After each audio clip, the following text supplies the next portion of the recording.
travaille avec Sego de Ghetto depuis 2009. J'ai effectivement commencé par la photo pour les approcher, aussi paradoxal que ça puisse paraître, mais c'est comme ça que ça s'est passé. Et puis après je suis passée au cinéma pour les approcher encore plus sur le temps et rentrer dans leur intimité. Et j'ai fini par monter un projet social pour les aider avec l'argent des photos. C'est ce qu'elles voulaient.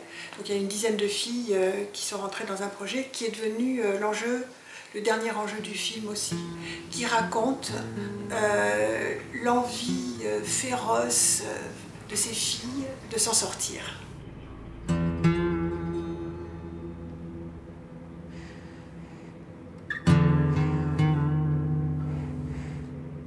On peut parler de misère, de prostitution, de précarité, de violence, tout en étant dans l'élégance.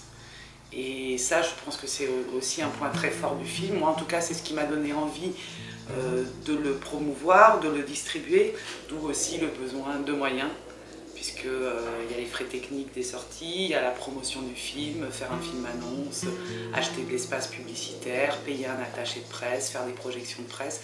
Un film ne peut pas exister correctement sans toutes ces étapes, qui sont des étapes onéreuses, mais nécessaires pour faire une vraie belle sortie comme le mérite le film.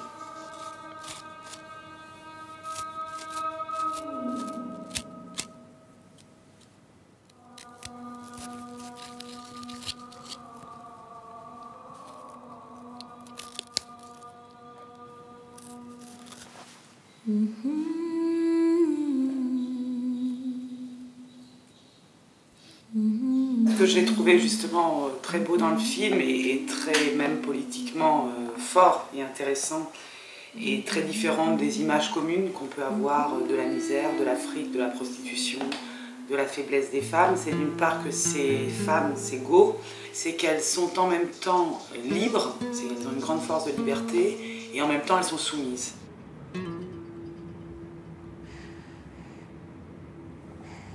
Le travail d'Eliane approche cette complexité et je trouve qu'on voit très rarement ça, on est souvent dans des cases et là ça permet aussi de leur donner une liberté.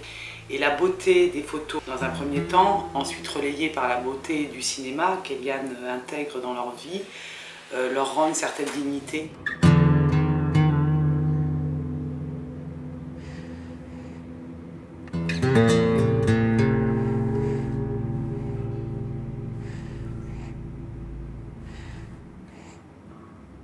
Quand j'ai senti qu'après avoir travaillé sur ces sites, ces ghettos, j'ai pu, parce que j'ai rapporté l'argent des photos, aller dans leur intimité, je me suis rendu compte que je pouvais poser une nouvelle image sur elles qu'on n'a absolument pas.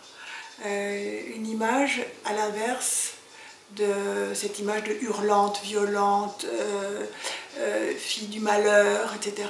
On pouvait au contraire poser une image de douceur, de tendresse, de silence surtout. C'est ça qui m'a frappée. C'est qu'elle m'accordait du silence alors que je sais que le silence est quelque chose qui n'existe pratiquement pas dans ces zones précarisées.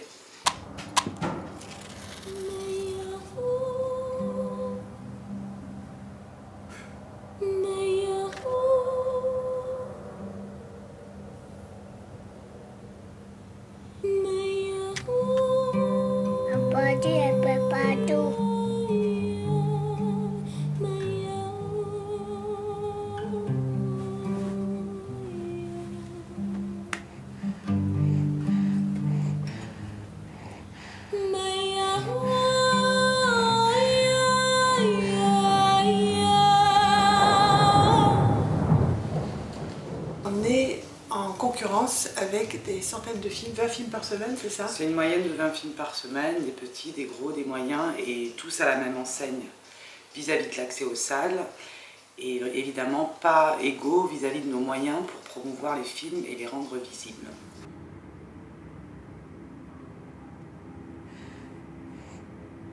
À l'époque des dinosaures, il y a eu une comète qui les a fait exploser, mais pendant cette époque des dinosaures, il y avait des petits mammifères qui étaient rusés, malins, et qui finalement sont restés sur Terre alors que les dinosaures n'existent plus.